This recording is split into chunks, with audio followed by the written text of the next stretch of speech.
Faire l'épargne est un pur hasard. J'aime dire que c'est une pure grâce.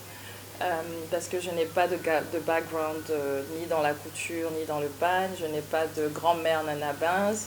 Personne n'est couturier chez moi. J'avais juste envie de valoriser un tout petit peu ces pagnes que je voyais tout le temps dans nos marchés, dans les placards de mes mamans.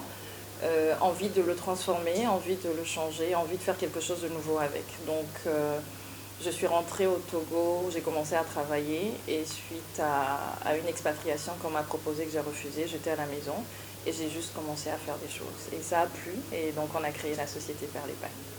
Alors, décrivez-nous un peu le processus de réalisation de vos articles.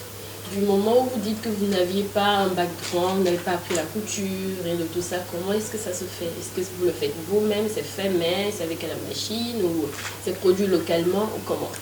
Alors, tout est produit togolais, tout est fait localement. Nous avons un atelier avec 16 artisans à date. Les produits naissent, j'ai envie de dire, dans ma petite tête, dans mon monde de folie. C'est des curiosités, c'est des purs hasards parfois. Pour l'anecdote, le produit porte-chéquier est né parce que je suis allée à un guichet de banque, j'ai vu une très belle femme arriver. Et quand elle a sorti son chéquier, j'ai dit non, il fallait que je fasse quelque chose pour elle. Et je suis allée à l'atelier, on a créé le porte-chéquier. Je ne la connais malheureusement pas, sinon je lui aurais même donné son nom à ce produit. Donc c'est toujours beaucoup de curiosité qui m'emmène à créer les produits. C'est des discussions avec mes artisans, des gens qui n'ont pas un background particulier parce que ce que nous faisons est nouveau. Il y a des couturiers dans le lot, il y a des tapissiers, mais il y a tout simplement des gens qui veulent travailler avec leurs 10 doigts. Le processus de fabrication, on fait tout de A à Z. Nous sommes déjà en train de travailler des produits comme les tissus tissés de Socodé ou de Nwapé qui nous permettent de valoriser encore plus le local et de mettre en avant ce que nous faisons ici.